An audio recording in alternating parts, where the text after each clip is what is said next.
We're going to now start the meeting, but before we start in our council meeting, we had a public hearing for special sewer class, and anybody wants to talk about that or any questions or so on?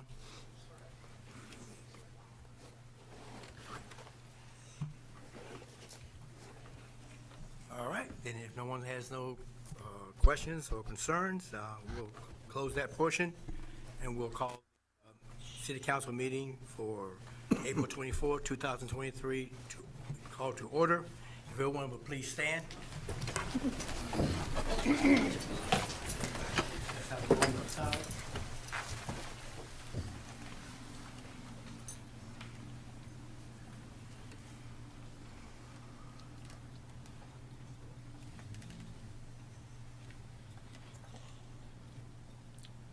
Thank you. We'll ask Councilman Alonzo Allen to lead us in the pledge.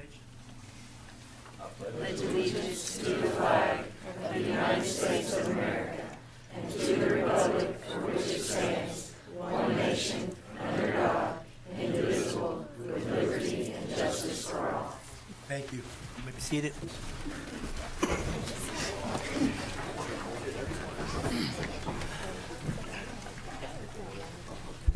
Roll call. Mr. Allen? Here. Mrs. Wilkins-Brent? Here. Mrs. Butcher-Conway? Mrs. Hambrick? Mr. Hampton? Here. Mr. Showalter? Here. Mr. Jones? Here. Mrs. Tackett? Here. Okay, minutes. Have a motion to approve the minutes. Motion to approve, Mayor. Second. Motion is made, properly second. Are there any questions or discussion? All those in favor of the motion signify by saying aye.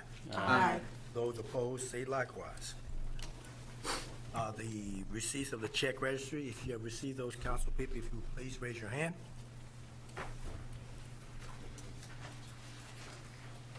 Thank you. We're now going to open up for public comments. We want to remind you that this is not a question and answer. You have 4 minutes to state what you want to state. At that time, please be respectful and please be cognizant of the people's time. So we're going to limit you to 4 minutes to make your statement of what you want to say, and then we'll move on. First is Ms. Williams. About the Scott County Farmers Market. Yes. Hi. I think in your packet you have information about the Georgetown Scott County Farmers Market. We're here today just to get approval to be able to use the city parking lot again this year. Just for your information, we are extending the market this year through October 1st. And with Lori and Tourism, we are doing some pop-up markets in October, November, and December to coordinate with the other events that go along with Georgetown. We're very excited for another new year and are looking forward to lots of customers and good participation by our farmers and vendors. So, Mayor, when is the construction of the pavilion supposed to start? I believe, I'm not mistaken. I don't know that the county has put that out to bid yet, Okay, but I'll get that date. I make a motion. Motion made, properly second. Other discussions? And as soon as we find out about the pavilion, we'll let everybody know. Thank you. But I think that, again, that they have not put out the bid. I think they're still working on it. I can tell you that they have raised some additional money. They are going to find out in May if they receive the state grant that will go along with it. And that Judge Covington is hoping to be able to put things out to bid in May. But it all depends on if these grants come through. That's what I they're just waiting on. wanted to make sure it didn't interfere with your We are, market this yeah. year. We already know that there is a chance it will. And we'd rather allow that building to occur, and so we may need to move to the center of the parking lot for part of the season. Okay. So, but we're very open to that because we feel like the pavilion is going to be a wonderful asset. Yes, absolutely. The county was also accepting proposals for naming rights, so I'll get an update on that as well, because they were kind of being Right. creative with different ways to fund the project, which was estimated right around $1 million. Okay. Thank you. Are there any other further questions or comments? Yeah, I have a Discuss- comment on the event application form. If we could just make sure that the purpose of the organization, that field is completed, just for clarification of the activity and the organization. Okay. We'll be glad to go back and make sure that happens. Thank you. Mayor, I make a motion. Motion's already made. Oh, okay. Okay. No, no more further discussion. Go back to my own little world then. We'll wake you up later. Okay, so, all those in favor of the motion signify by saying aye. Aye. Those opposed say likewise. Thank you very much. You're welcome. Next, we have Ashley Fleetman.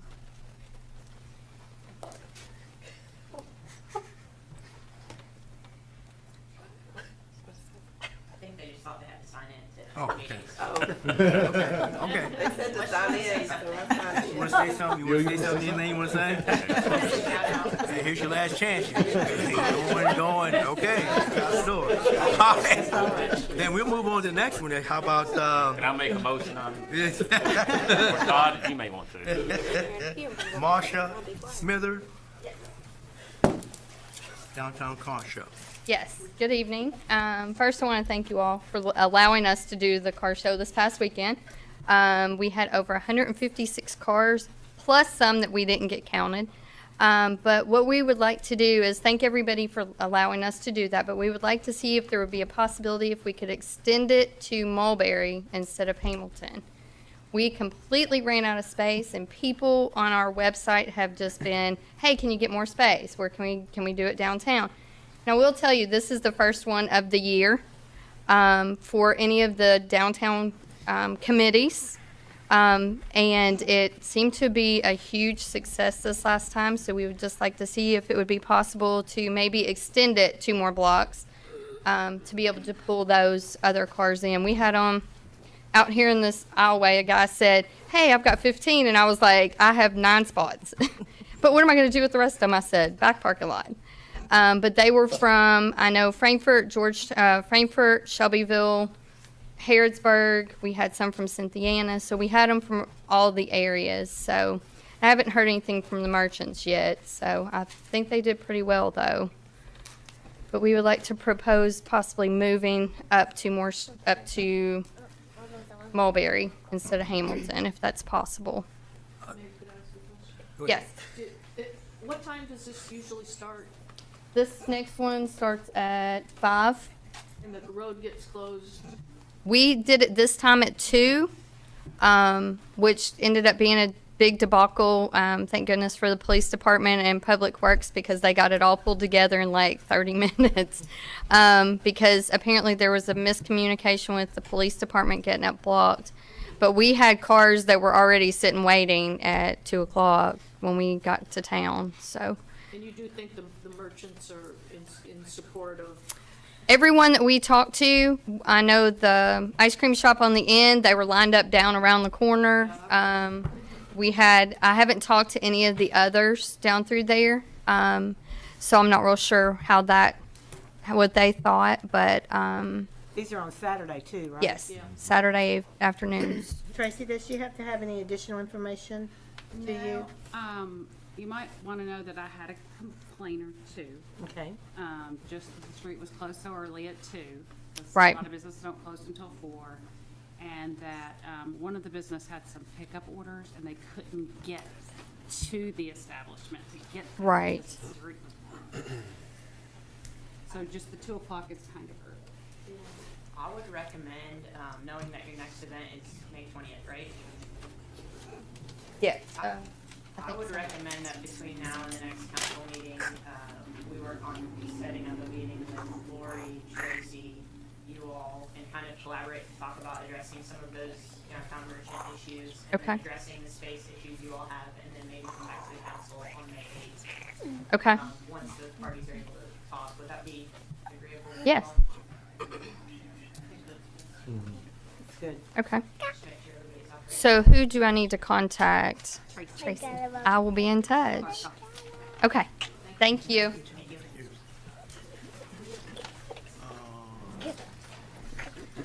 you. Okay, Leader, L-E-A, There, I have some papers to hand out. If you want to do that. If you just want to hand them to me, I'll pass them out for you.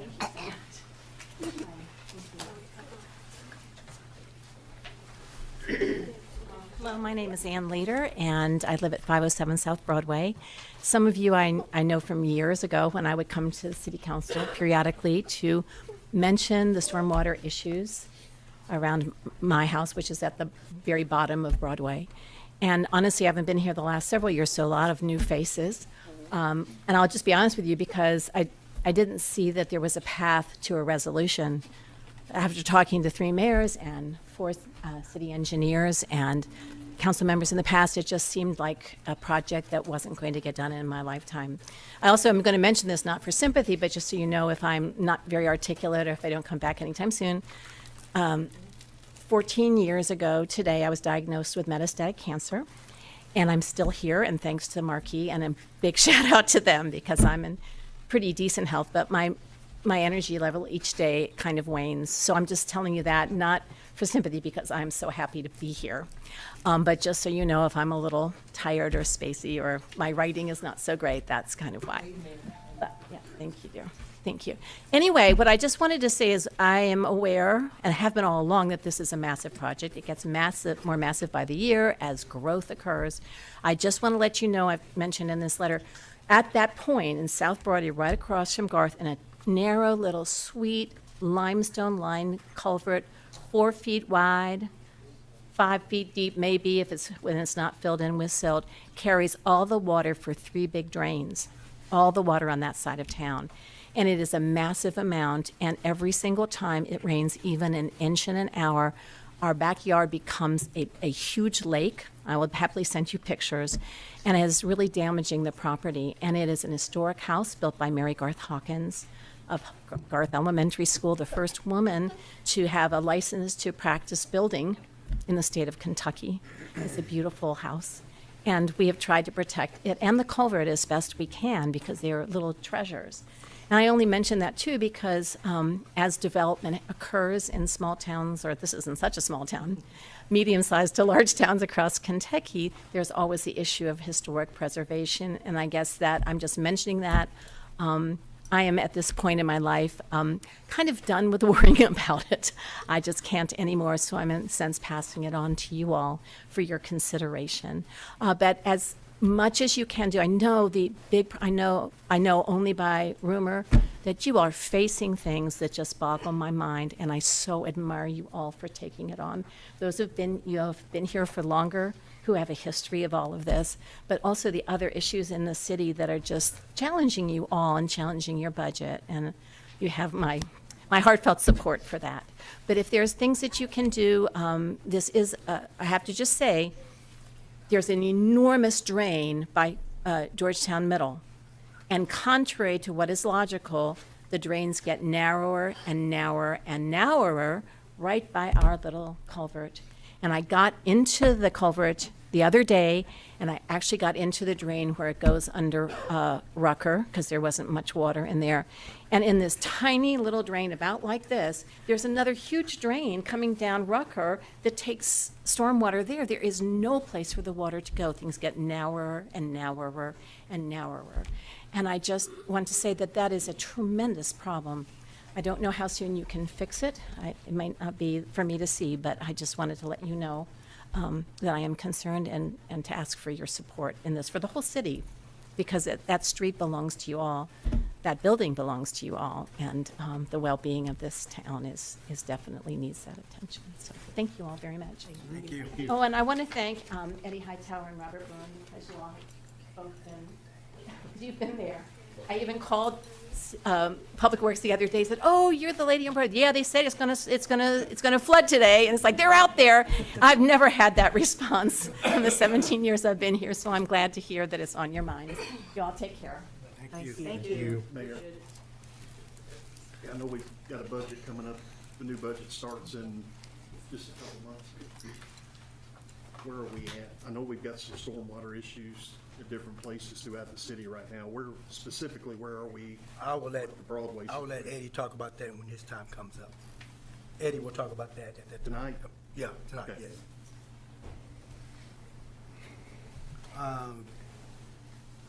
Carly Dickinson.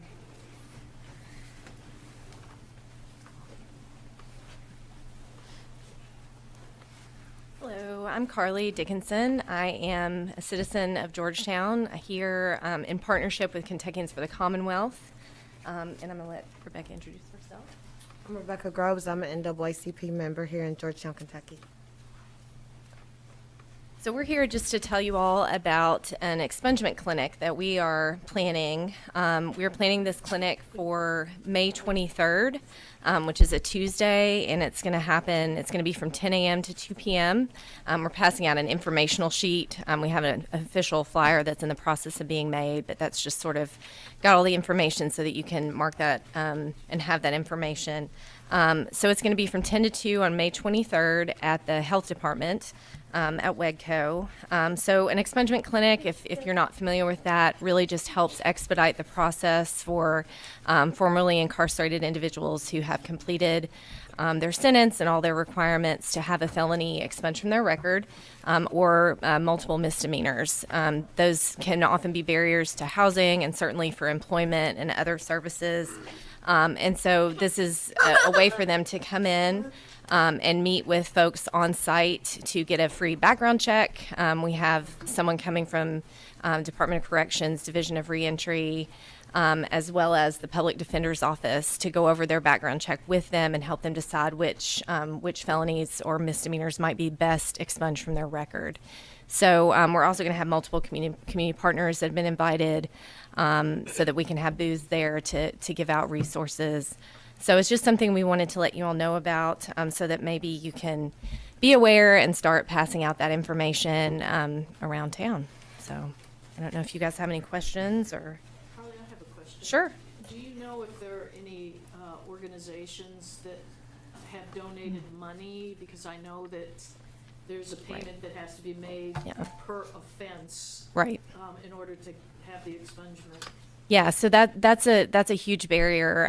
It costs around $500 to have a felony completely expunged, to go through that whole process, and it takes a lot of time as well. So there's not currently any funds to cover that we're aware of. What we are in the process of doing right now is partnering with a local church. It's kind of like a pilot project with, we're going to pick an individual, probably just at random, to go through that process with the church to see, it's actually my local church, to see how that goes so that we can maybe use that in the future. Because that's one way traditionally it's been done, is through local churches. So yeah, we don't know of any funds available. So if you guys did, that would be great. Any other questions? Any other questions? Thank you very much. Thank you. Thank you so much. Okay, next, Ms. Harris.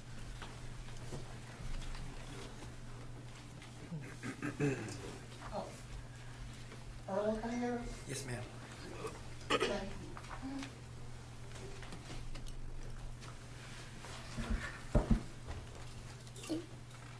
Good evening, everyone. My name is Erlica Bell Coleman Harris. I have lived in Scott County in Georgetown my whole 70s. Sexy and Sensible on YouTube is my channel. I come here today, again, I have been through 4 mayors, I believe. Isn't that something? I would like to have, again, the slave log cabins at Royal Springs. The slave log cabins at Royal Springs. I, through these years, have done much background on those log cabins. I asked for them over 20 years ago, and everyone laughed at me. They said I was crazy. And then I was only in my 50s, educated at the University of Kentucky Surgical School, and still they laughed at me. I come here today only to ask the key, not to the city of Georgetown. I would like to have one of the slave cabins moved to property that I now own in Grant County. I have 160 acres there, blessed through God. I have 2 broke-down horses that I have gotten from the old friends that would be put out to pasture, made into dog food or something. That is my reason for coming here, of our Lord, April the 24th of 2023. I would like to have one of the slave cabins that I will pay for to be moved, brick by brick, plank by plank, wood by wood. That is all I ask of you. I know the history, and I've seen what's happened to them, because I came here with 2 ministers, one from First Baptist Church, Pastor Leon, and the minister from Wesley Methodist Church, where I am still a member. We asked for the log cabin, and then I believe it was Mutt, I hate that word, he basketball coached my children. Mutt Varney, or was it Prather, or who was it? It was maybe Lusby trying to get in, but he didn't.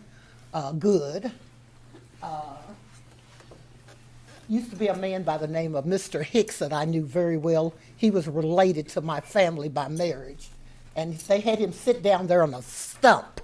And when Toyota came to town, all the Toyota visitors were steered to go and look at that cabin. And when they came there, they laughed at this little small, bald-headed, dark man.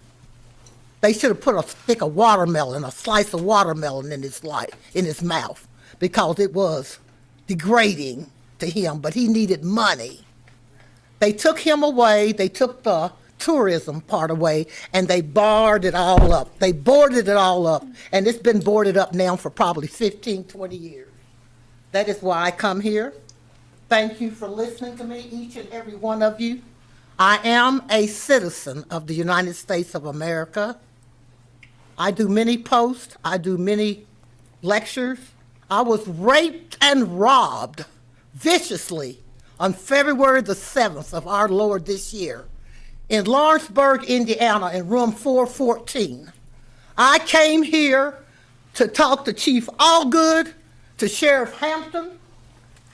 They said they couldn't help me in any way, that it was out of their jurisdiction. I even went to the state police post in Dry Ridge number 6, and they laughed at me, said I made it all up. The casino in Las Vegas has proof. My credit card that was used to make my room.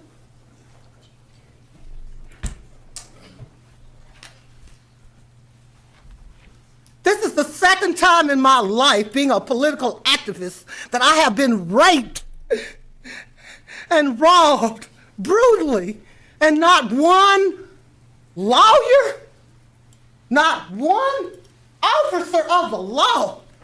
Flanagan used to be assistant police chief.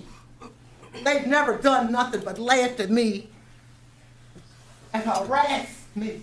And I wear these shoes today. I got these at Franklin County Jail. I don't want to run over my time, because I don't want you all to arrest me for running over my time. LOL, LOL. Miss McConnell and a judge by the name of Johnson that was in this district, they had me arrested and I was placed in jail in Franklin County because they said I threatened to kill Miss McConnell on Facebook. I'm not going to. Rest my case. Thank you.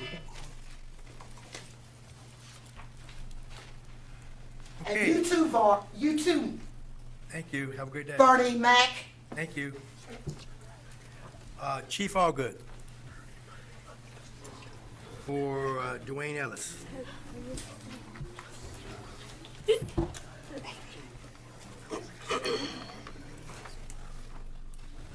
I'll stand in for Mr. Ellison. Speaking to Tracy earlier today, I believe he has everything in line but the insurance. I don't know if he hasn't updated that, but he's proposing to have the graduation route again for the graduating seniors this year, May 23rd. The rain date would be the May 24th. Proposed time is 6 o'clock, ending around 7:30. We had no issues with that. I've worked with Dwayne, and we're ready to go as long as he gets his insurance. Motion, Mayor. Both high schools. Both good? Both. Second. Okay, motion is made, properly second. Are there discussions or questions? Who made the motion? Connie did. Who seconded? I did. All those in favor of the motion signify by saying aye. Aye. Those opposed, say likewise. Are there any others that want to make comment, public comment, that did not sign in?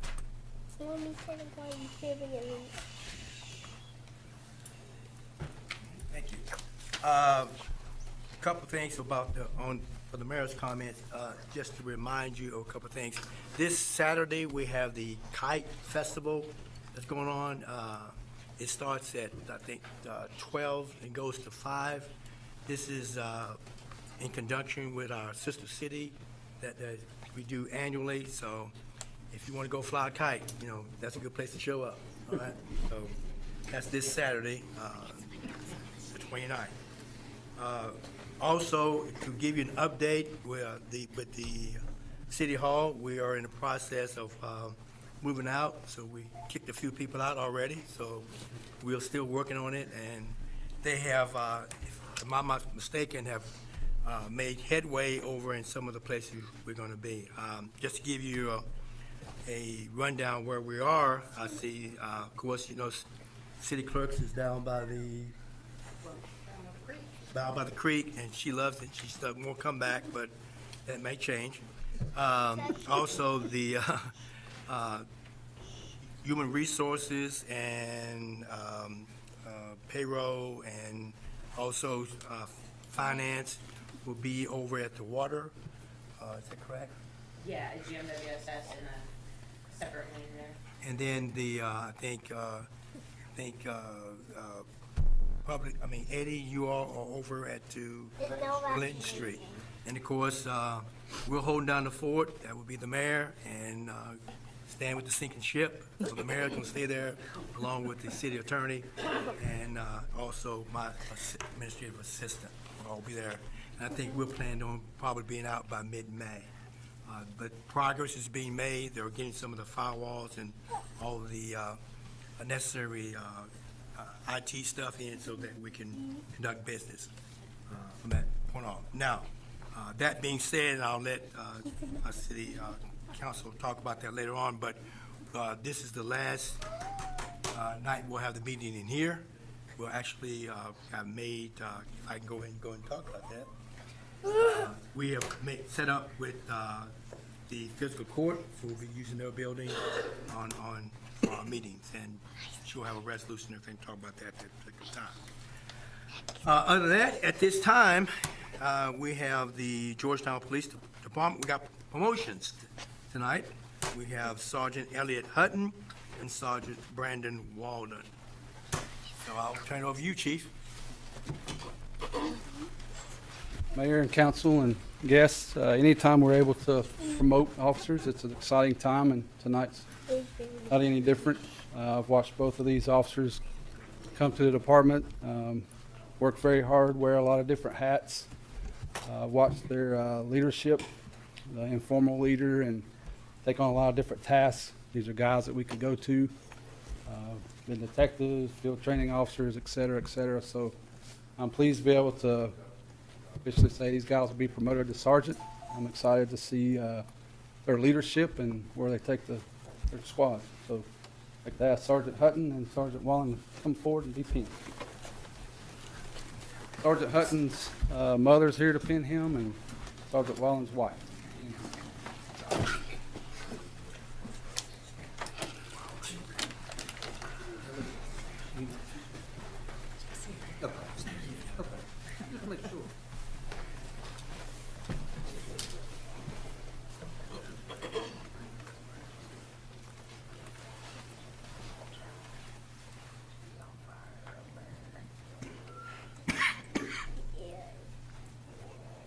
Did it work for you? I got it. Don't cheat on I me. didn't work, but I got it.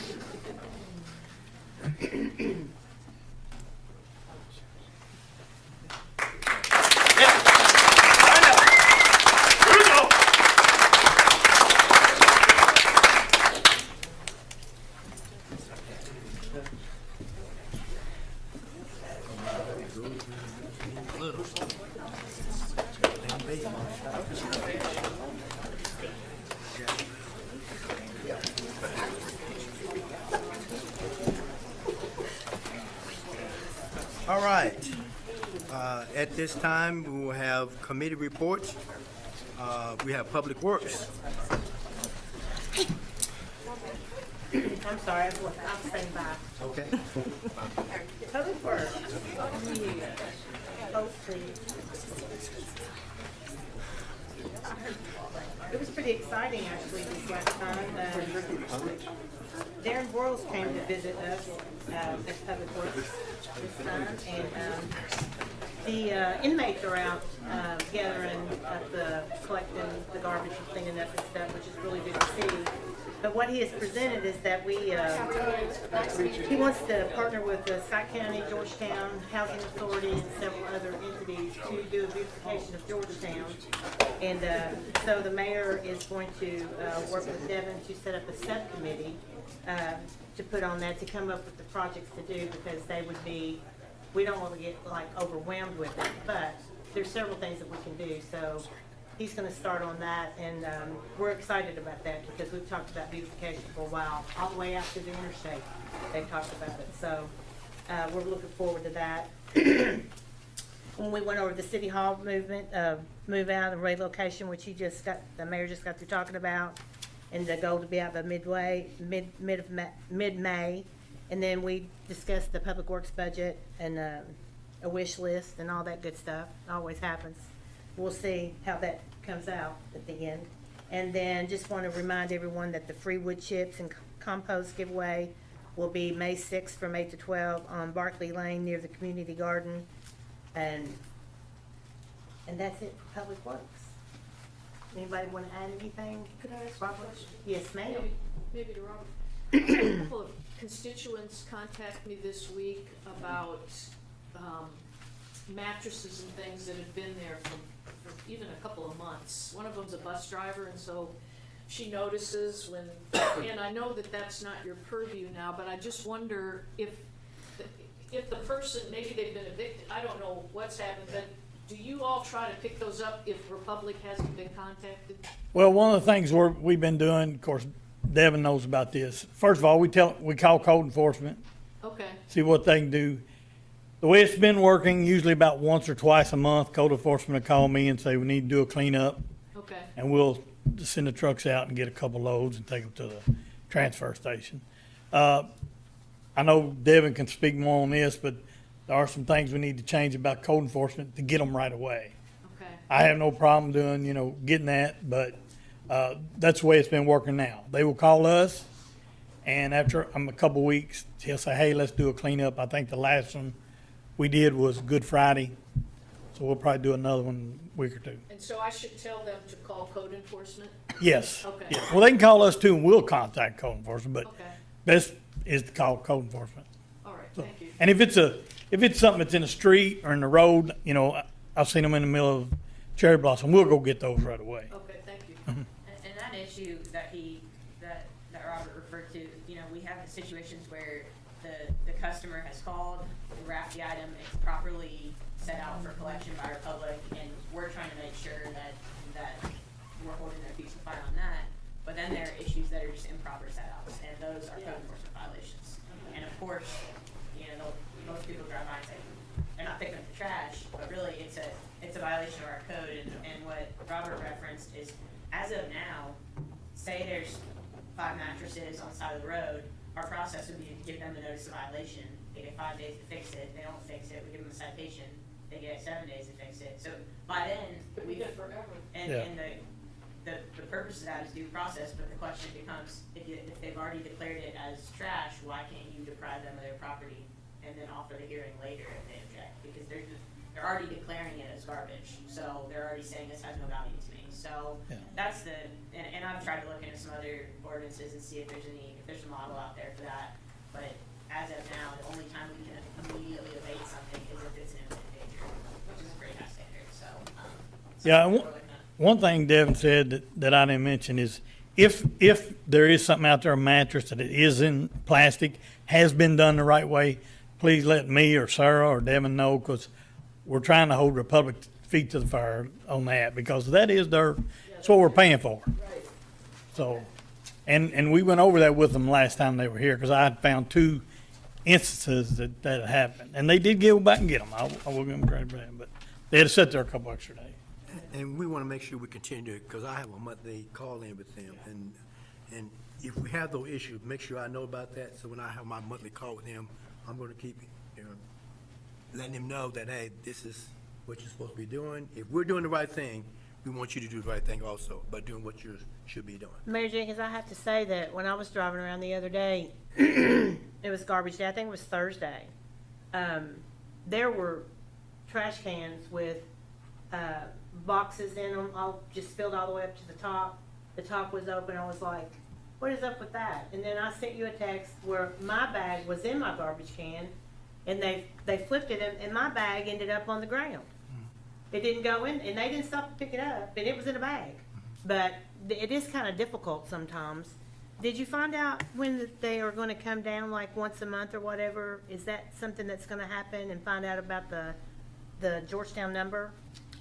No, he's been in Kansas City. He's been there doing some work, and he and I got a conversation to go again sometime this week. We're gonna hopefully follow up, and I will make sure I check on that again. Okay, on that, thank you. You're welcome. Mayor Jenkins, I did see where there was some trash on the pavement where they were dumping, and the individual got out of the truck, walked around, picked it up, and disposed of it properly. So That's awesome. they are doing some activities. So And if we could take pictures when they not picking it up, and also when they are picking it up, that way, we can let them know that, hey, there are some who's doing it, there's some not doing that. We don't want to just give the negative all the time, but if they're doing some good things, we also want to let them know that too.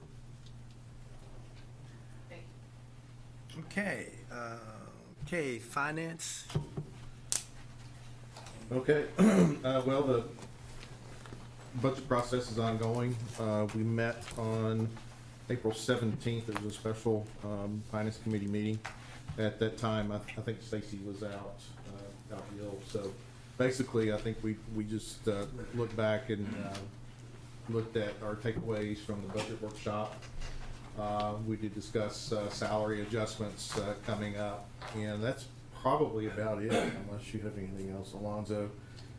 We meet again this Friday at 2 p.m., April 28th. I think that is our last meeting, or before the budget, or do we have another one scheduled? I think that might be the last finance committee meeting, and Right. it is a special call finance committee meeting. Yes, I think that is the last before we actually present it, I think. Where will it Presents be? it to council. Where will it be? It'll still be in here. Yep. Yes. Right. Yes, Okay. it's still being here, yes. So, Alonzo? you know what? Okay. You have a regularly scheduled finance committee meeting on May 8th as well, Right. which is actually the day of the budget Right, presentation. but I think for special calling, Yeah. that's it for the, Yeah. yeah, so that's it. Friday too. Okay, traffic. Okay, traffic. Couple of things, well, several things.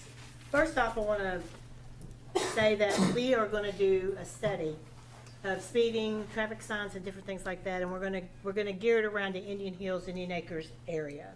We're going to hire someone to come in and give us a study. It'll be like our pilot program to kind of give us an idea. We're not going to do it citywide, just in those areas to kind of give us ideas on how to work on the speeding issues. So we have that in the works. Eddie is actually putting that together.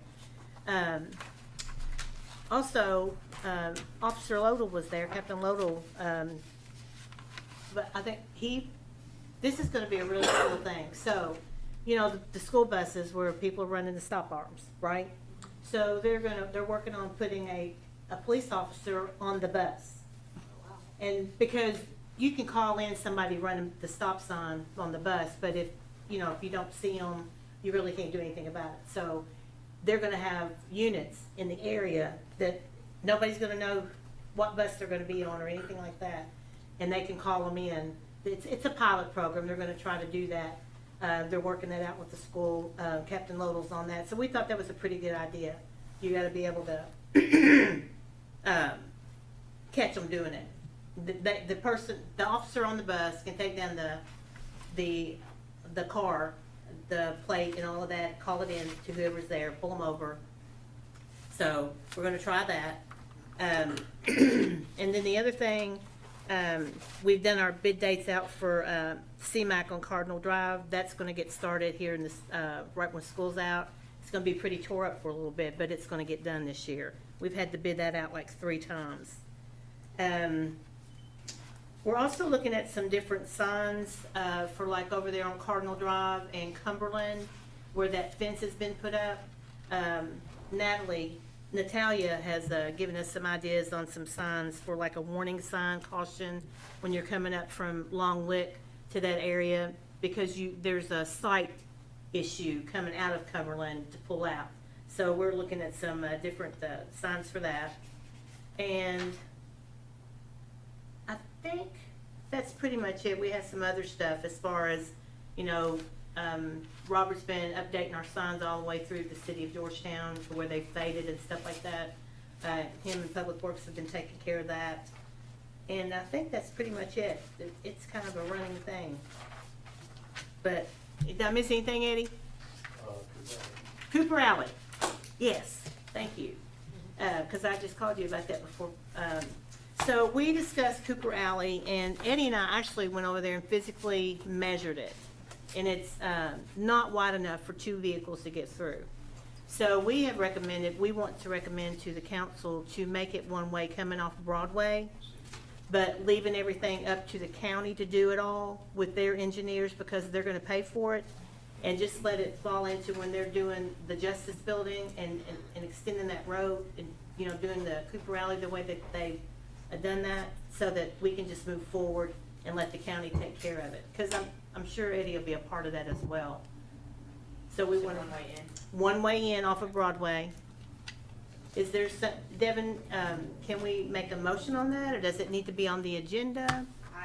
It doesn't need to be on the agenda, but knowing your intent now, I'll prepare the one-way action, it's either a municipal order or an ordinance is required. So I'll prepare that for the next meeting, but also just whether the council is expressing the interest in, because the one-way is part of it, but the actual question of rerouting it is kind of something that the council needs to consent to.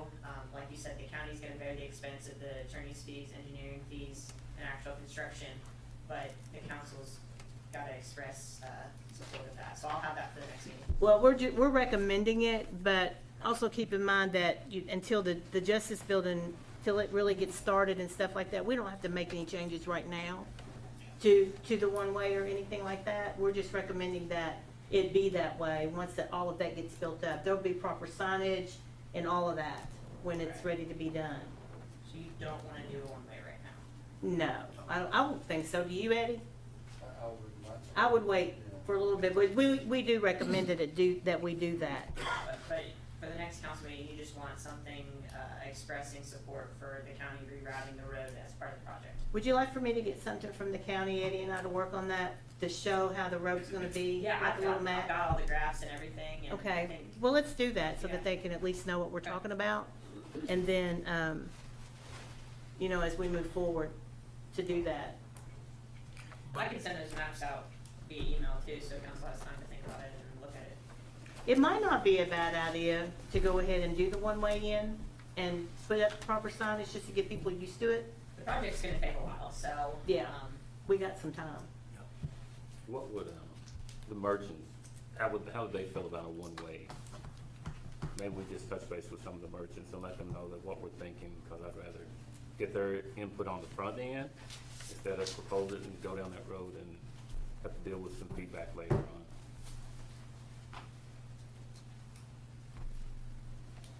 But I think that also, no matter which way we go, just make sure that the public is well aware of what we're doing, and also the public is given enough notice of this change, because we don't want to do it, you know, 2 weeks before this place is completed, and then all of a sudden, here we go. We want to give them ample time so they get used to that actual change and what we're doing with that one way.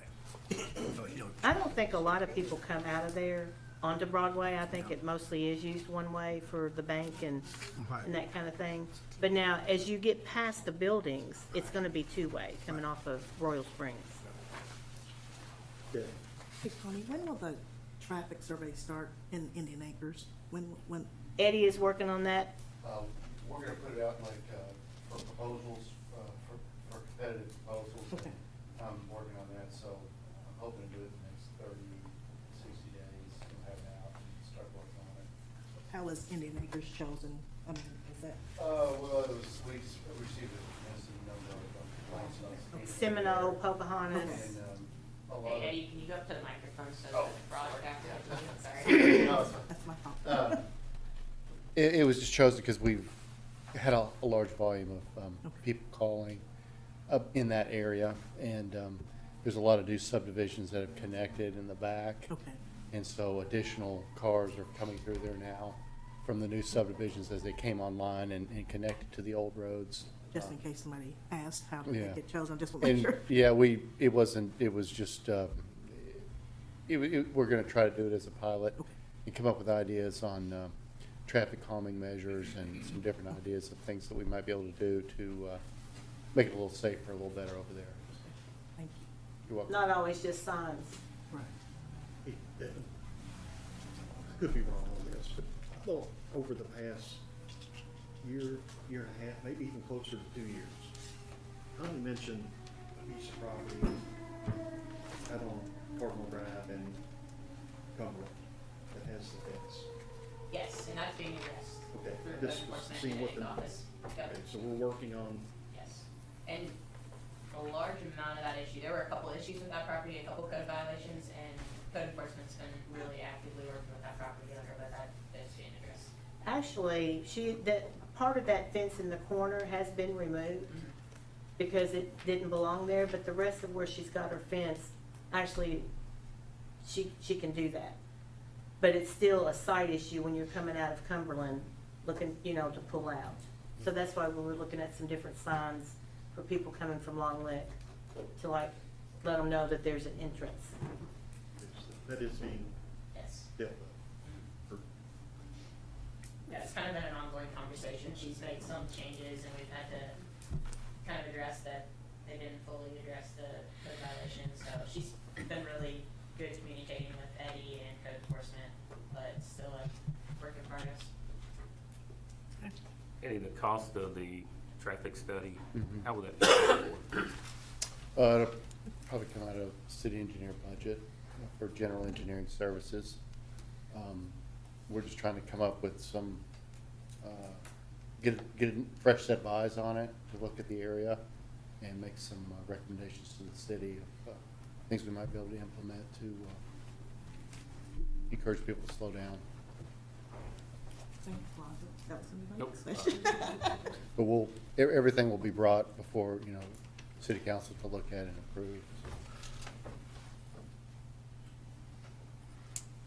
Okay, thank you. Thank you.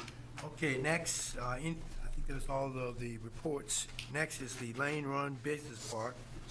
And I think Mr. Jack Connor is here to let us know about these resolutions. Thank you, Mayor. Let me do the proverbial map so that everybody have a clear idea of what we're talking about.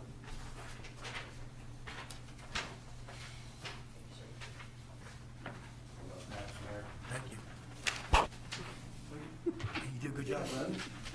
And you did a good job of coloring them too. That's pretty good. And you stayed inside the line. That's really New crayon. You get a breeze? Did they allow you the big box, Jack? No, this comes out of the chamber, your chamber dues.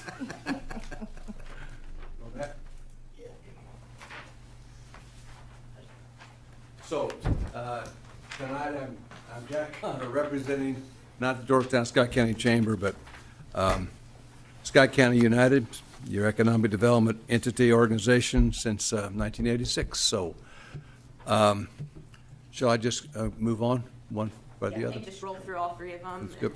take Okay. questions if you can. So there are three contracts that I'm here to discuss. The first two are actually amendments of an existing contract by which the city of Georgetown, the city council, has already approved. So the first one is Moonlight Investments. That's actually a three-tier group. One's a fabricator, another's a logistics company, and the third is a powder coater. They're under the name Moonlight Investments. Obviously, they're three separate companies. So that particular contract is for, it was over, if you got your map, so I'm gonna point you to Phase 2, lots 16 and 17. That's where this particular property was located to begin with. Now I would like to call your attention down to Lot 31 in the purple.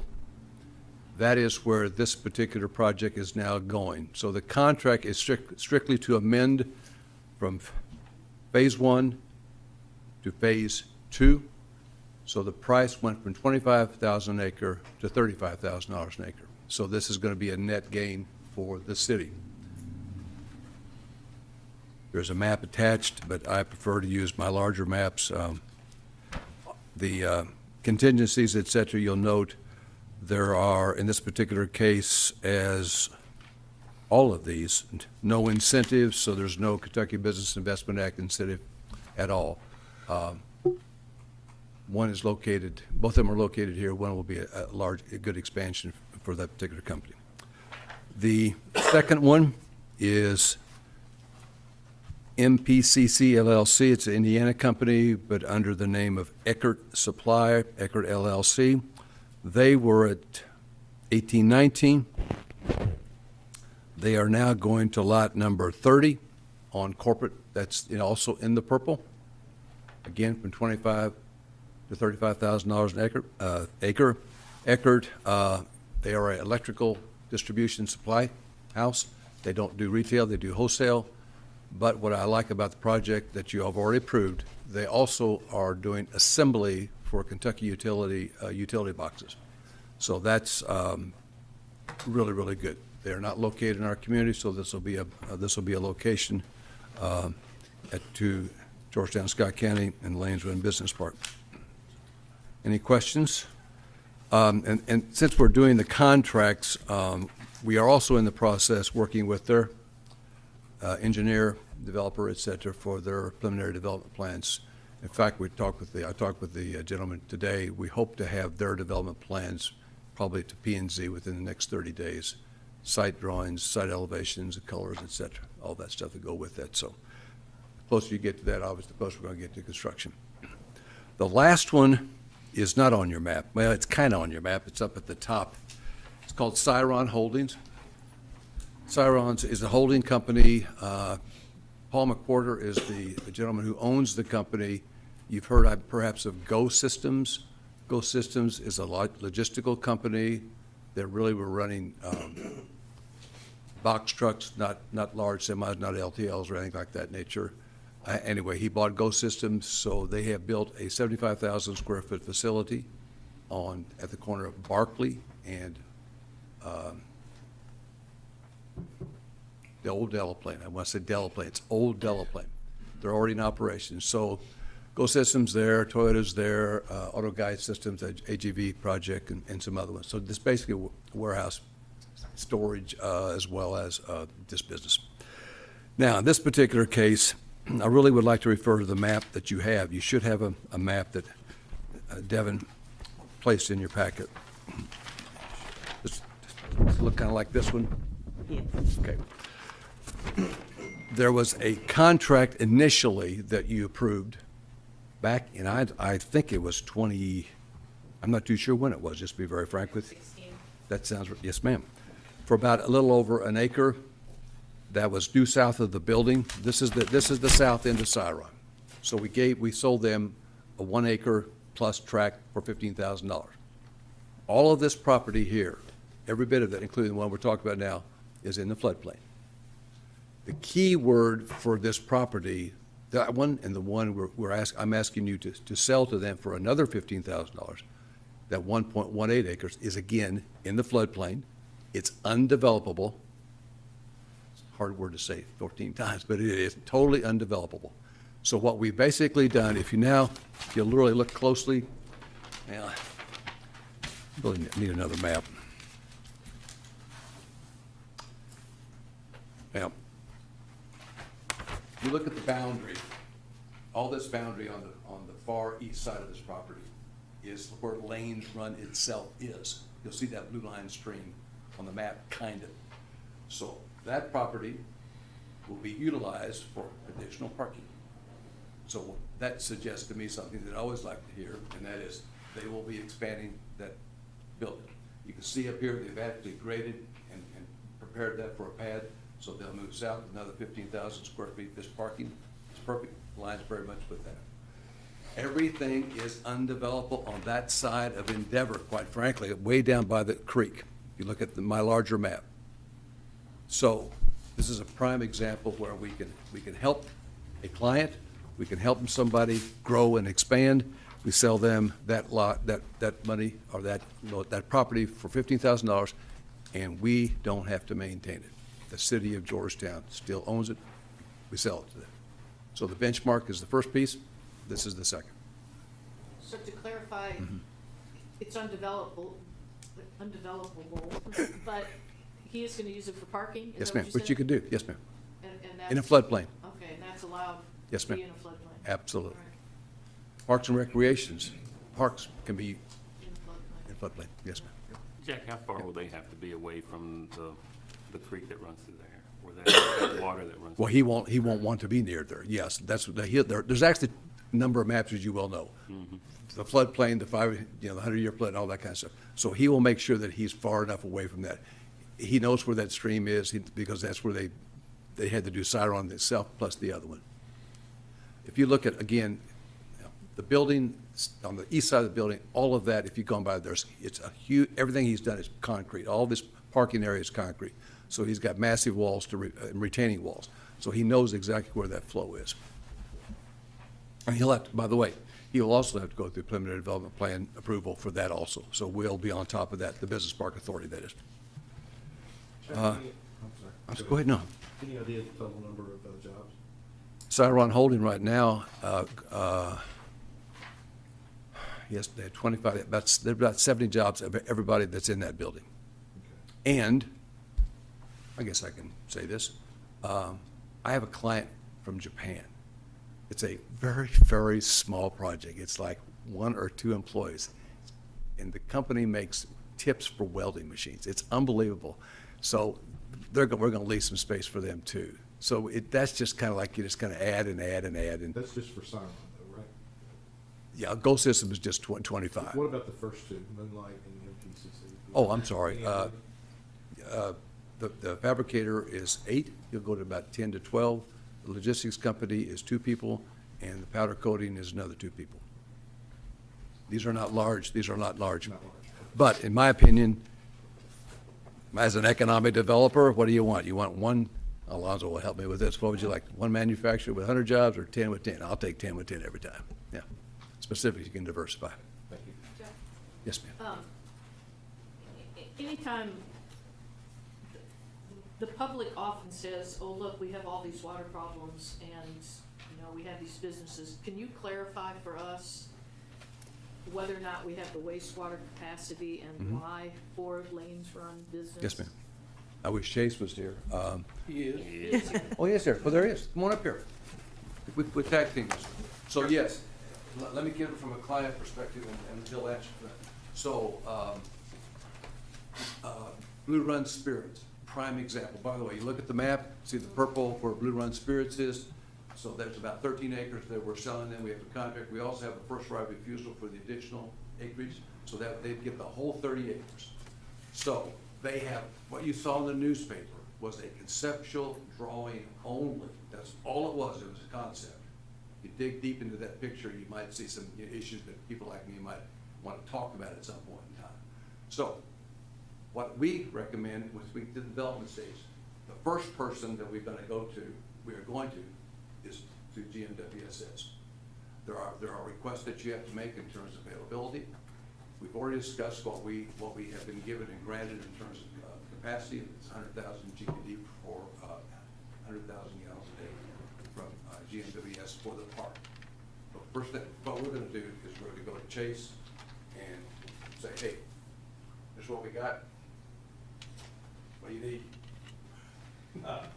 One of this past year, we did what was considered a very small thing, but had a very large impact, and that was an amendment to the user agreement for operation and funding of Plant 2. And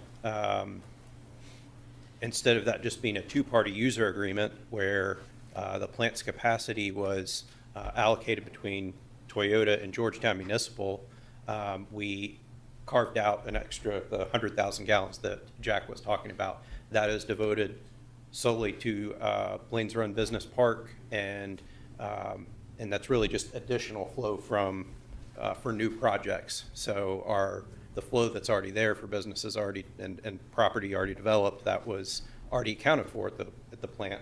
So we have 100,000 gallons, and Jack and I sat down and we kind of looked at the remaining acreage, averaged what the flows were, and that's how we came up with that. Toyota agreed with that.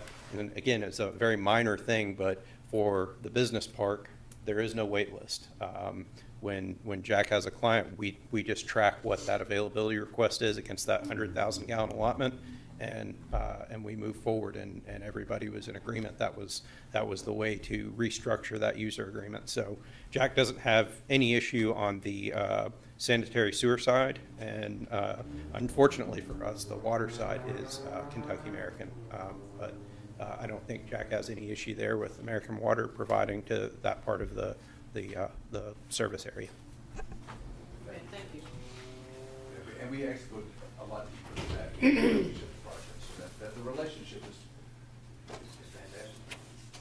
But Jake, So Devin, do you want a motion on all three contracts at once? Yeah, and for Wallen. I'll make a motion. Motion made, properly second. Are there discussions or questions?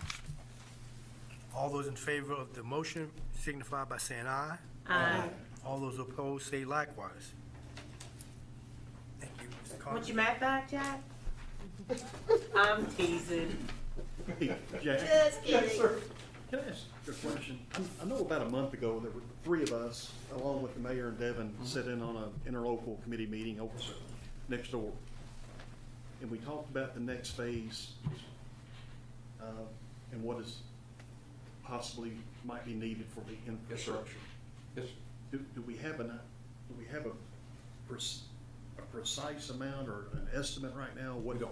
We did, what Mark is referring to is, there was an interlocal agreement between city and county, and I was asked to present some ideas and some thoughts I had on where we're gonna go with industrial, since we have no land at Georgetown Industrial Park, Delphi Industrial Park, Brewick Industrial Park, Lanes runs it. So we discussed what we could do potentially with Phase 3. On your map, Phase 3 is the one that's 72 acres. There's also another piece of property on there. It says it's like 35.6 or 36 acres to the due east of Universal Piping, the one that's under construction. Well, we're getting a CO very soon. There's 36 acres there that I can develop, but unfortunately, it's got 3 blue line streams running through it. So obviously, that suggests all kinds of issues. So, the answer to your question is, Mayor, I don't know how far you want me to go with this. I mean, we're looking at a potential product development initiative application, which could generate some good dollar-for-dollar match monies if we did industrial development. My recommendation to the mayor, my recommendation to the judge, and at that meeting was that we'd immediately begin planning to do Phase 3. Now, I don't have any money. My recommendation was, to go back maybe to the benchmark. That was how we did Phase 2, and that was a combination between city and county funding that operation. I threw out a figure of $3 million. I don't know if that's correct or not, because I have not done any detailed surveys, not done any detailed work, didn't have an RFQ for an engineer or anything of that nature. But I think that's probably a high number. What was the number again? $3 million. Yes, ma'am. The project, the application we're looking at right now, is called PDI. There's an allocation of $2 million to every county in the state of Kentucky. Those monies can be used for acquisition, development, anything related to economic development. So Phase 3 would fit into that very, very well. So it's a match.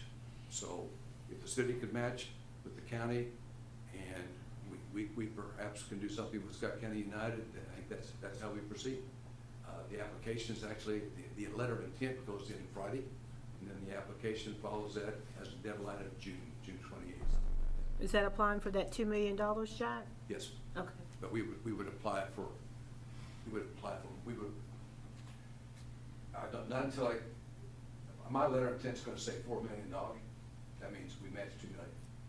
Now, I don't know whether we can come with a project for $4 million. I can come up with a project for $4 million, that's for sure. Because I would do phase 3 and I'd do that 36 acres.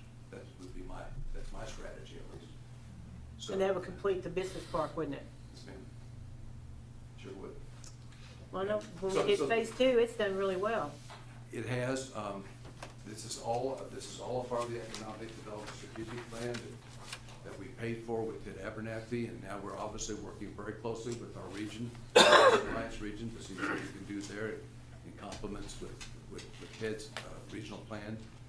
There's all kinds of opportunities there to develop product, and that's what we don't have, other than the land that we had. I think Alonzo and I were just talking, I don't remember my numbers, but we're probably talking maybe 70 acres left at Lanes Run without the 36. 36 is not included. That's phase 1 and phase 2. And some of that land, as I indicated, way up on Endeavor, on the north side of Endeavor, close to where you bought Cyron, a lot of that land is undevelopable. It's a 15, 20-foot topography drop, unless you're going to build a 2-story, split-level manufacturing facilities. Those don't work too well. I don't know how far you want me to go. Is that good enough? Yep. Okay. Thank you. That answer my, I'll be back. See you. Thank you, Jack. Thank you. All right, next is Georgetown Municipal Water Sewer Service. Got some bills to pay? Chase? Thank you, Mayor. We have 4 new business items for you tonight for your consideration, and then 1 informational update.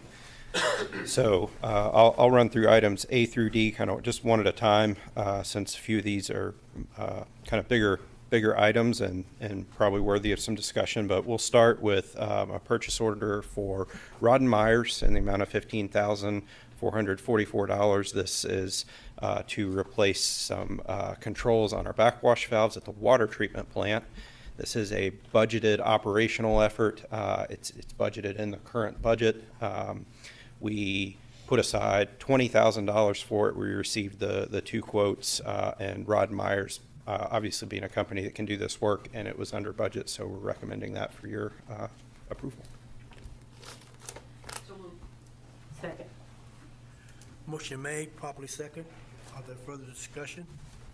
All those in favor of the motion signify by saying aye. Aye. Those opposed say likewise. Thank you.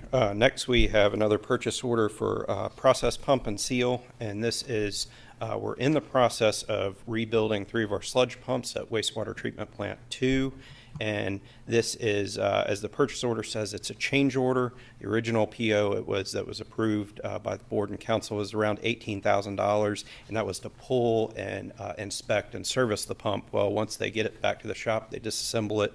Then upon the inspection, there was quite a bit of rebuild required. So this is a change order for pump. This is the second pump we've done. They're asking for an additional, I believe it's right at $22,000. Here, right here on my agenda, $22,596.62. And that's for the actual repair beyond what was in that original $18,000.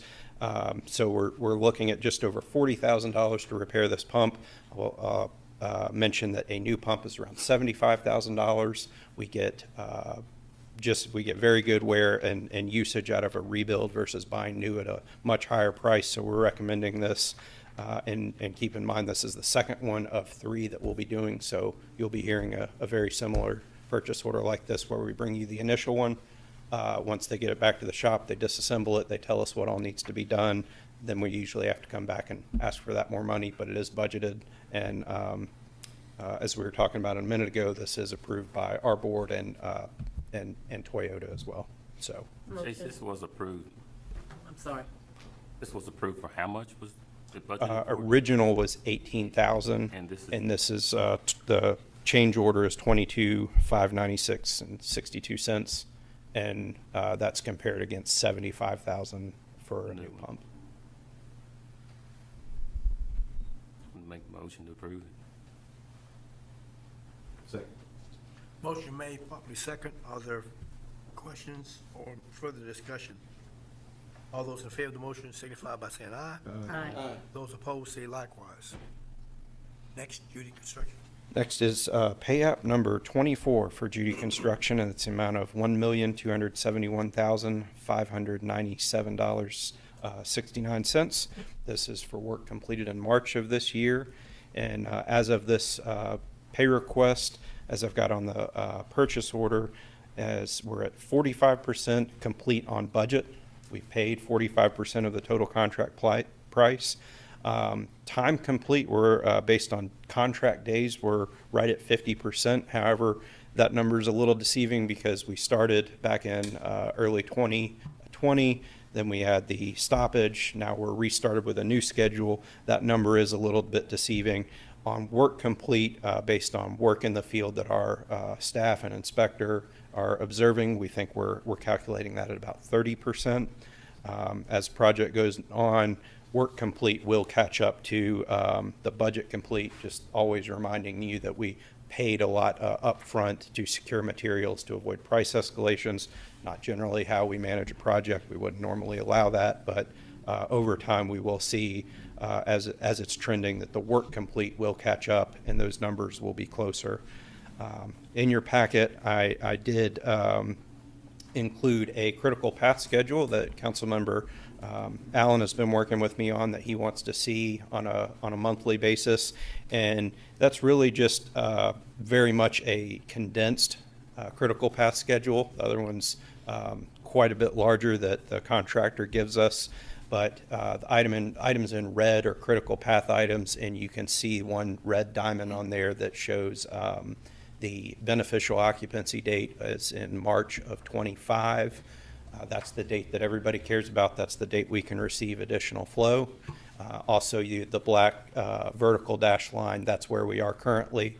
So Chase, we'll let me jump update in. that. That's on page 48 that he's talking about. I think I don't know the page number because I sent that to the city clerk as a separate document. Here, I'll find it and show it to you. Okay. It's this one. Yeah. Yeah. So here's our line of where we currently are. And out here, I'm looking right here, that's where we'll be at, where we can receive new flow. Can you talk about how you would show status is, if it's straight down, then it's on schedule, and if it's ahead or behind? We're going to add to this to kind of better show the schedule is more so, it's dictated by the contractor. They control the schedule. We're just trying to oversee that in a manner that we make sure that they're not falling behind. We're going to add to this each time. This is just where we got to currently. We're also going to add on the metrics where I said the budget complete, the schedule complete, and the actual work complete. Councilmember Allen has asked that we provide the council a more of a visual representation of that. We're working on that. That's not quite done yet, though. But ultimately, yes, by this you'll be able to kind of track where we are and specific. These 16 tasks are kind of an overview of the 16 structures. You'll be able to see where we are, especially if we're out here and one of these is not yet complete. So that's all I have for item C. Any questions? Motion made. Second. Motion made, properly second. Are there questions or further discussion? All those in favor of the motion signify by saying aye. Aye. Those opposed say likewise. Item D, this one actually, we're taking you back to 2017. This predates me, but Georgetown Municipal, we retained Bell Engineering for design and construction admin of the Desha Estates trunk sewer replacement. And now we're going back and we put that project on hold because they're designing a sewer, we're designing a new sewer plant. We stopped this one because we didn't really know what the finished product would be of the treatment plant. Just is done out of order a little bit, so we just put a hold on that with Bell. Now it's time that, in hopes that we line this project up with the completion of the plant, as well as the redesign of the sewers that will serve the new Justice Center, we bring all these projects online at the same time, or at least in the right order. So we're starting this back up in design, and so we have this engineering task order for Bell, and we've, as you can see, I included the original engineering proposal and then the new proposal as well. We're going from I think it was $120,000 to $455,000. The scope of the project has probably tripled in size. What was just going to come from Plant 1 up to the back of Desha Estates neighborhood, now that's going to go all the way up Water Street to Jefferson to our old administration building. A little bit further, we're fixing what is past Plant 1, our biggest sewer project, biggest sewer issues with one of our oldest pipe that's undersized and has a number of structural deficiencies. It's just old and it needs to be completely replaced. This is one of our projects that we kept in our capital improvements program. We're putting approximately $3.4 million in funding from the Cleaner Water Program toward this project, and anticipating just over probably between a $6 and $7 million project. But this is factored into our new rate structure, part of that plan, that this was one of the projects that we kept in. And this is the design contract to get this project kicked off. Chase, when I'm looking at this map, what's going to happen to Water Street, and when is the construction phase going to start? I mean, how will the traffic be impacted? That will, I'm not prepared at this time to really even discuss, because we don't know. I've got a corridor, I don't have an alignment. But that's going to be the most difficult part of this project, is coming by the bridge and traffic control. That'll be a major part of the design contract, that they'll have to work all that out before it goes to bid on how the contractor will do it. Not generally, we've got an idea, but not enough to really present on it tonight. Well, the new Justice Center, it will tie into this system. Well, is there any funding from that Justice Center activity to pay for some of that? They're paying for their part of it. The extension to retie and reconnect, they have to redirect some of their flow, reverse some of their lines, but we're working with the fiscal court's architect and their engineering team to make sure that these all tie in together and work the way they're supposed to. I have one more question. Yes, ma'am. There's a lot of houses there on Water Street. Will their yards be impacted significantly? And Again, I don't know at this time, but as with any of our projects, restoration is part. We have to put it back as good, or if not better, to make sure that. so they get informed well ahead? Yes, ma'am. We'll be out to meet with them about any easement required, any encroachment. And the contractor will have to maintain service while their service lines are tied over to the new Interceptor.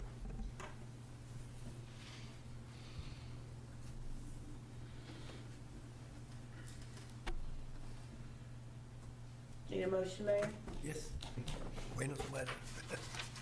You have a motion? I have a motion. Second. Motion's made. Yes. Properly second. Are there further questions or discussion? All those in favor of the motion signify by saying aye. Aye. Those opposed say likewise. Final item, this is discussion. The council has previously approved a bond ordinance for bond anticipation note number 3 for wastewater treatment plant number 1 upgrade and expansion. We have received the bids for that bond anticipation note, and I'm going to turn it over to Chip Sutherland with Baird. He's you all heard him talk before, and our retained financial advisor, and he's going to walk you through the bids we received and how we came to a decision on which one we've selected. Thank you. Good evening, good afternoon, evening. Good to see you guys.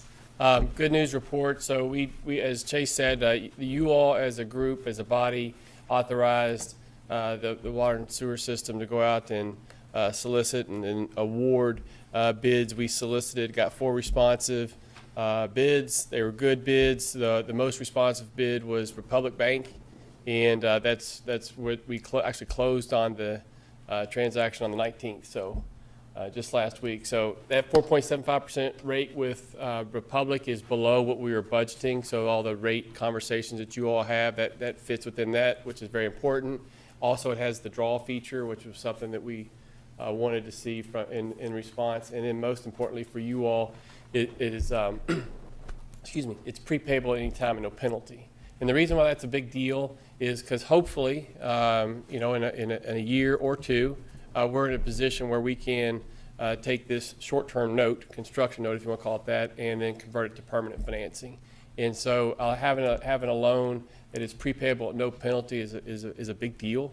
You can get a lower interest rate if you agree to pay penalties, but if the rates work against you, those penalties can eat up any advantage you have. So that, in short, is the I guess what I want to share with you all. Happy to answer any questions you all may have. What was the range of interest rates? There were 4. 2 of them were variable only, and they were, and interestingly enough, variable interest rates right now are higher than fixed rates. So they were probably around 5.25, 5.35. Off the top of my head, I can't remember the number exactly. Actually, I could tell you. Flip to the page fast enough. So yeah, there are 2 variable rate interest rates at 5.57%. One was at 5.37%. They would have worked fine, frankly, but they're variable and they were higher. Sort of made it logical that the 4.75 was a better choice. Right. And this is a interest-only draw note that's payable back in 5 years, correct? Yes, sir. It's the note itself. The interest rate is fixed for 5 years. So if you know, rates rise, and you know, the idea is to well, let's just keep drawing under this note and pay that agreed rate, and then finance at a later time, and you refinance it at a later time you can. But it can be as short as next year if need be. What was the interest rate of the other? 3.6%, but it had the prepayment penalty that can work against you. Gotcha. Yes, ma'am. So it's, you know, in the entire package, the Republic Bank response was the most responsive to all the features that were needed. The rate was a little bit higher, but it, you know, I think in, That you know, no prepayment penalty was huge. big deal. You know, having that flexibility is important.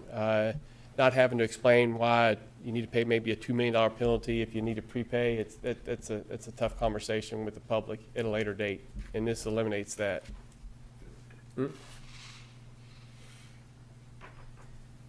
Thank you all. Dem, thanks for coordinating all the closing efforts with the attorneys. They worked really hard to get that done, and appreciate it. And it's good to see you all. And I won't see you soon, I don't suppose, but happy to come back anytime. I love coming here. Thank you all. Appreciate it. Thanks, Mayor. Thank you. I remember signing all those papers, like signing away with my house. Okay, next we have the city attorney. He's going to talk about the resolution regarding regular scheduled city council and committee meetings. Yes, so the mayor kind of referenced this in his mayor's comments, but in anticipation of the move, as he mentioned, we're still pseudo operating in this building.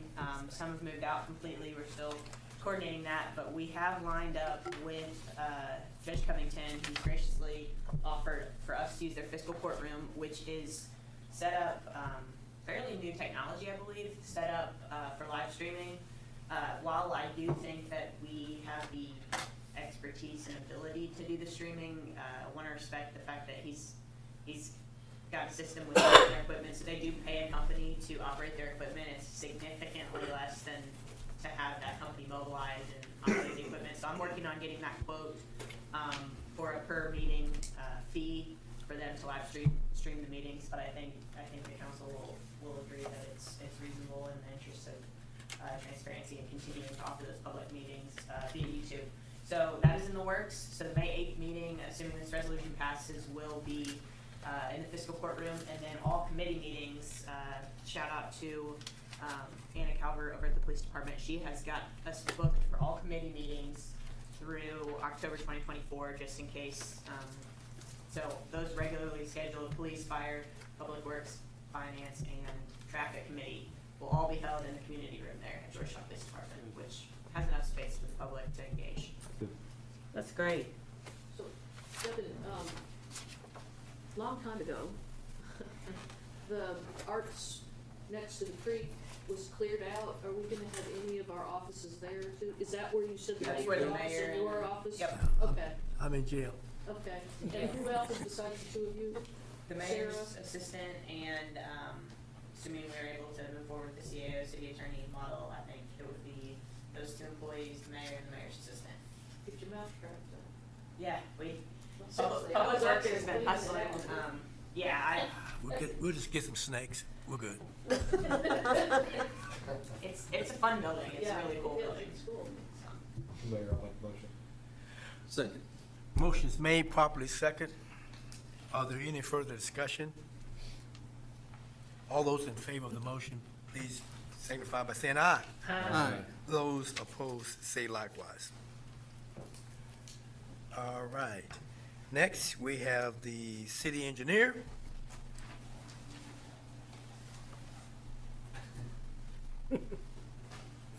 Thank you, Mayor. There's two items on here.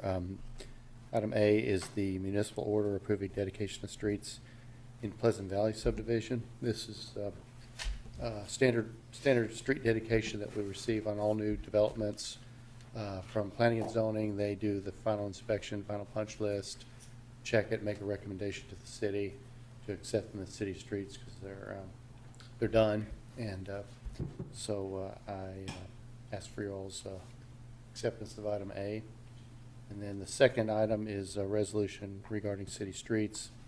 This is an effort that we did with Bluegrass Area Development District at their request to go through an inventory of all the city streets that we have in our system and make sure that they have a comprehensive list that they can share with the state and various agencies outside of City Hall. So I recommend that process is complete. We've completed that street assessment and recommend that you approve A and B. Motion, Mayor. Motion made, properly second.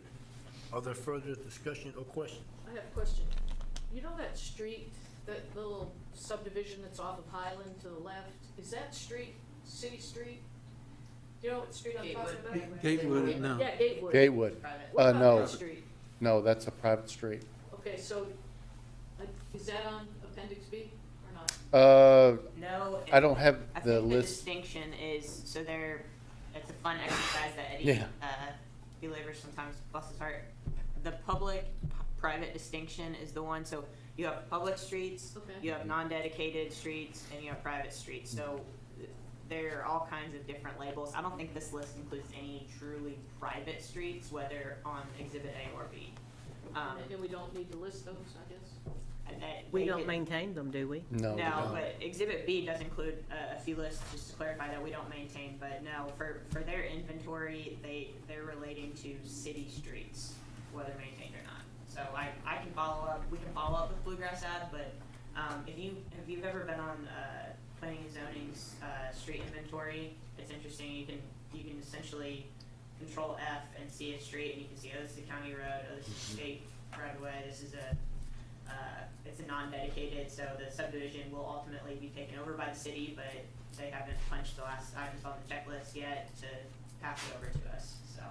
I just didn't know if it was omitted on purpose or. No, I think they omitted all truly private streets. Okay, thanks. It's city-owned and, city-owned and operated and maintained streets is what the focus was. Except for Appendix B, which is not city maintained. Yeah, there were, I think only like 3 Yeah. on that for clarification, I think, I can get more information, I think those are just kind of outliers. Okay. We also have a map of all the city and all the streets, and it's color-coded, and you can see which ones are private, which ones are state, which ones are city. I'd be happy to share that if you'd like to look at it. It's fine, I was just curious. Yeah, I didn't yeah. really That's a- understand the It's a good question. difference. Good question. Eddie, do you know the total mileage in the city? Street. Somewhere in the 150-mile range, I believe. But let me look that up and confirm that for you. But it's somewhere in that 150-mile total streets. as of August 2022, it was 140, so I think you're probably right. It's Yeah. about the That's just, I rounded up, yeah. So we got a lot. Okay. Do I have a motion? Oh, well, then let's, where we at? All right, let's vote on it then, okay? So all those in favor of the motion signify by saying aye. Aye. Those opposed say likewise. And then, Mayor, you'd asked me to talk about the Yes. misleaders and the stormwater. Yes. At Broadway and Clayton. So we put in, I put in the budget for stormwater this year, fixing that channel that runs between Ann Leader's house and then the other side is Dan Holman's house. Goes to the back, it makes a 90-degree turn and then comes out around Rucker Avenue. That channel's in disrepair. Anybody who's been back there and seen it, it's a dry stacked stone and it's really old and needs to be fixed. And we had promised them we would do that. That is part of a much larger stormwater project down there, so it should be viewed as a maintenance project that we need to do as a necessity. There's a much larger stormwater project out there that our engineers are looking at and making recommendations on. So, Eddie, can that be, can you, I guess, dig out that channel any? You can't really go any deeper because we're at outlets. You'd pond, so we're restricted on. We only have only so deep. We could go a little bit wider, but then you're in a narrow between the houses. And right. We've got I think it's a 3x4 channel is what they're recommending, 3 foot, 4 foot squared, concrete. So what they need that much cross sectional area. What is the idea to redo it? Just redo the stone? Mm-hmm. Well, we haven't got that far into like what materials we would use, whether we would use some kind of a stamped concrete that it might be made out of concrete and be stamped with a more decorative thing. But we haven't really gotten into the weeds yet on actually designing what it might look like. I had them give us an opening that we need to pass the water, a cross sectional area we needed. So, thank you. Mm-hmm. I spent about an hour and a half over there this week, and, I'm just thankful that I think we've got $410,000 dedicated to just this project. Yes. If the budget committee. Yeah. Yeah, that's construction, then engineering. And the city agrees. Mm-hmm. This has been going on for 4 mayors worth, as you heard Ann talking about, and she's very appreciative. Oh, good. Of everything that you've done at this point, and with the, you said that the engineering strand, is that their name? That's the name of the firm that. She will be glad to know that this is a dedicated amount just for that between those two homes. Yes. Are you gonna go up higher, or how are we gonna keep the water out of her Those property? are great details that we'll work all that out as we. Because if we can't go deeper, and Yeah. we can't hardly go wider. Yeah. Yeah, I mean, it's, Only another I've thought about that myself, yeah. We'll work Not an through. engineer, but- No, it's a good suggestion, and, we'll look at all those things when we get down to really drawing up construction plans and getting ready to bid. We'll have to go through a standard process where we, have a bidding war and, Yeah. put it out on the street. And, And I also talked to Eddie today on the phone about it. When I was there with Ann, the front of the house has obviously the sidewalk there, and there's one, I don't know, about 5-foot long section of the sidewalk, and however wide the sidewalk is.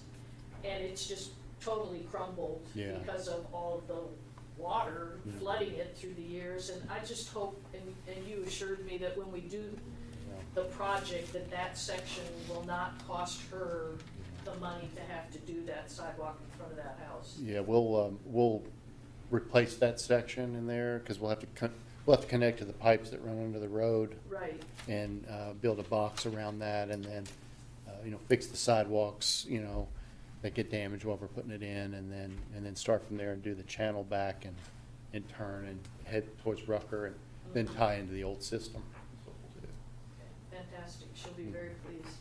Good. And the city, Yeah, we had assured them that we would do this, Yeah. so. Eddie, are you looking at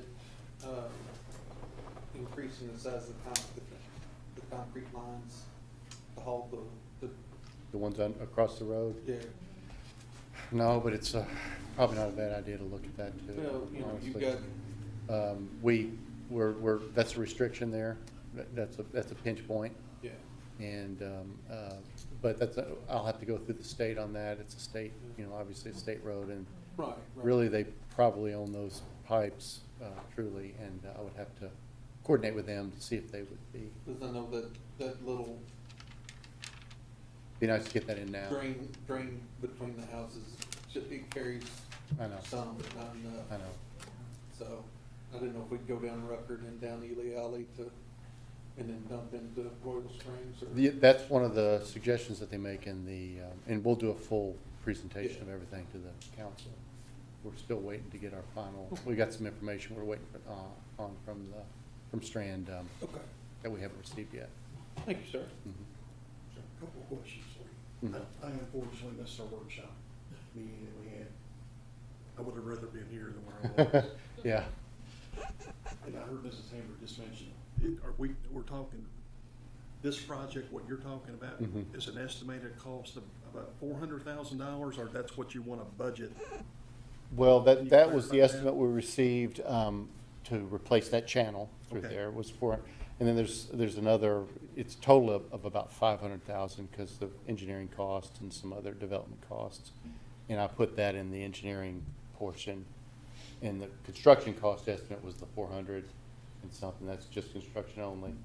And, I put it in this and submitted in as a line item in this coming year's budget. With this, so this doesn't completely fix the issue, but it's No. going to help Yes. the issue. Yeah, this is, the whole project is a much, much larger project that we'll do a full presentation to the city council, but it's in the tens of millions of dollars to replace the whole system, from that point all the way to Royal Springs. So this what ultimately could be a $500,000 expense, Mhm. if this council agrees to approve that Right. in its budget. Right. Will that project then start this summer? Or I will it would start in the fall? I would get started. I'll have to do, have engineering plans prepared, go out to bid. It'll be just like we would do, all projects. Yeah, I would start immediately on it. So it would definitely start this year? Yeah, I'm not saying we could build the channel this year, but it'll take the engineers some time to put the plans together and go through that, and, we have to, we'll work with the property owners. But it is part of a piece of a much larger project. Did I hear you correctly saying in the tens? It's a of big millions of project, dollars? yeah, it's a big project, yeah, fix everything. And we'll do a presentation to the city council in the future. Maybe one other thing, are you going to start with Robert, working with Robert to develop a stormwater team? More than likely, yes. Okay. Mhm. Yeah, we've got a lot of plans that we've been working on, for some time now. Because I know we had talked about it a couple years ago.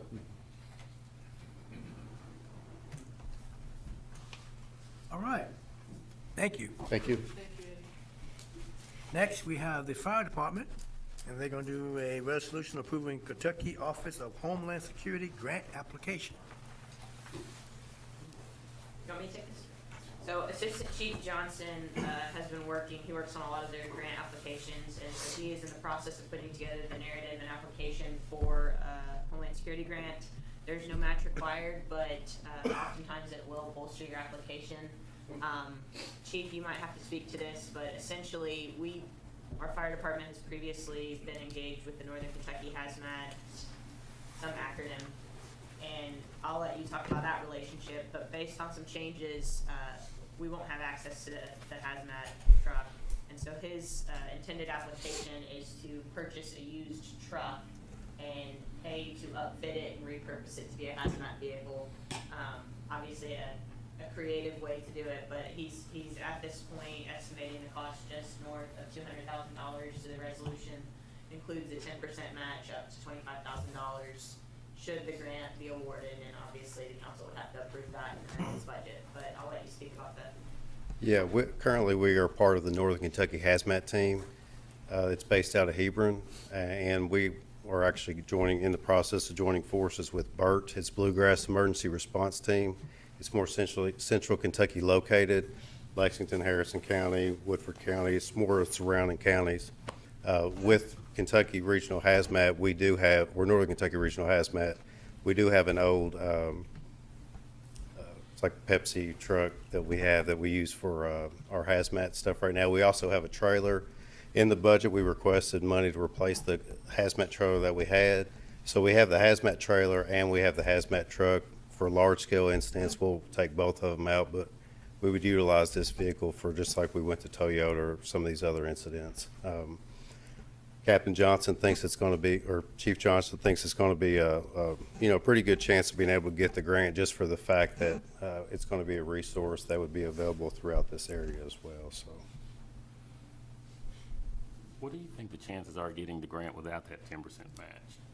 Because we don't have to do the match, correct? We're just saying we would do a 10% match to make it look better, to see if we can get the grant. I mean, they can still give us the full amount, but I think these are pretty competitive grants, so it just shows local commitment to it. I mean, it's a cost that the council would probably be asked to completely fund in either this or the next budget. So I think that it definitely strengthens your application. I've seen funds awarded to communities that are willing to show they're buying in, but we can also he can include in the narrative, obviously. We'd appreciate the full amount, but our council supports this and is willing to put 10% towards it. Our Homeland Security grant awards are typically not this big. We don't usually get this much money. They're usually in the 20, 30,000, yeah. Chief Johnson started looking at some of the grants that were awarded, and there are some big ticket items that we're able to, that have been awarded over the past. And he's really good at writing grants, and he's utilizing the fact that it could be a resource for, specifically with just like the Toyota incident that we had at that time, or for, just this area in particular. The truck that we're replacing, Chief, you may have brought that thing on. It's been there for some time. That long ago? But it's definitely, I think, a good, as far as the 2003, as far as the grant itself, I think it always helps if we show a little commitment to it. It is competitive. Mayor, I'll make the motion. I'm sorry, I didn't mean to cut anybody off. You're fine. And I'll second it. Motion made. I apologize, I cut you off. Motion made I'll second. and properly second. Are there further discussion or question? All those in favor of the motion signify by saying aye. Aye. Those opposed say likewise. Thank Next, Police Department municipal order approving the lease of vehicles undercover and for academy. Yeah, I'll cover this one too. So this is just, I know last meeting there were a couple municipal orders related to police vehicles, and I think Stacy mentioned that another one would be coming your way. As happens with undercover vehicles, they become identified and they're not as useful in circulation. So this is to allow us to lease some vehicles for use in undercover operations and for the academy, as folks travel to and from Richmond to the academy, instead of obviously you don't want them using marked vehicles or anything at this point, upfit vehicles. So that's just kind of pull cars for that purpose. Motion, Mayor. Motion made, properly second. Are there further discussion or questions? All those in favor of the motion signify by saying aye. Aye. Those opposed say likewise. All right, next, council comments. Mr. Showalter, we'll start with you. I'm good. Okay. Ms. Brent, we'll start with you. I have nothing. Mr. Stone? Mayor, I do have one thing. Last week I was able to attend, through Kentucky League of Cities, the Local Leader Summit program. This is the second one they've done. The first one was, they set it up as they met once a month for 9 months. This one, they condensed it down into a 2-day program. So they're still in the process of seeing which way works better. Great exchange information and learn a lot about your leadership styles and gives you a lot of insight on yourself. So when this comes up again next year, I encourage everyone to go and apply for this. It's really a great program through KLC. So take the time to go. It's a great program. And that's all I've got. All right. Okay. Ms. Hambrick? Yeah, congratulations to the promoted ones. It's always a happy time to see the families here, and their leadership is obvious.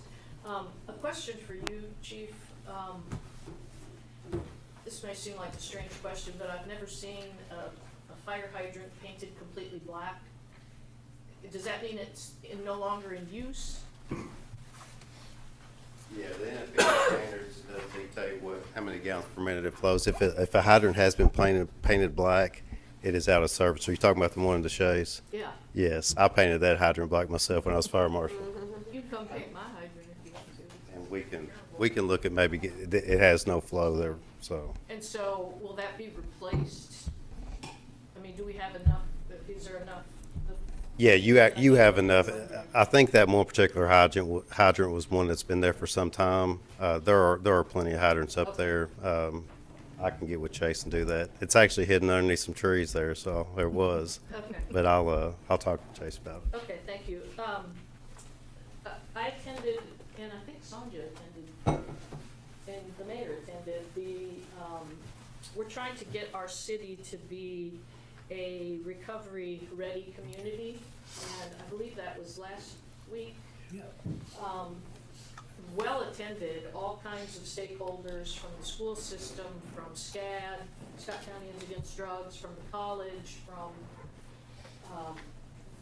were you there as well? I'm usually there. We were doing interviews, so I couldn't make it. Yeah, but Karen Butcher is leading that, and I hope we can become a recovery, I think we're close. We've got a lot of the boxes checked to become a recovery-ready community, but there are going to be a lot of decisions made with what to do with all of the opioid abatement funds. We've gotten a little over 90,000 still at this point.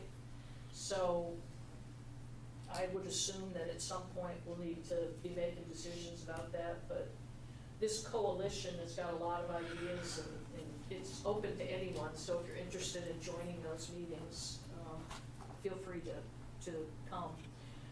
Also, I'm really understanding, perhaps, in this budget that we're not going to get police cameras. But I have not forgotten that I think that that is an important initiative.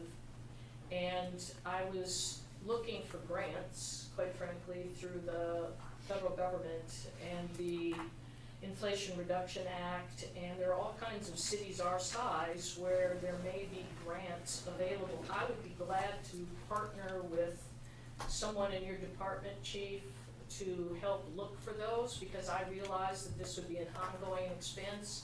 I'm not thinking this is going to happen in this budget, but I'm thinking we need to start, and I know they've done policy issues that we want to take care of before. What the policies would be using the police cameras, but in light of what's happening in the United States right now, all over with mass shootings, to protect citizens and our police, a lot of what we know when these atrocities are investigated depends on cameras. So cities smaller than ours have police cameras and have made that a priority, and this is my push to continue to make that a priority in the next budget season.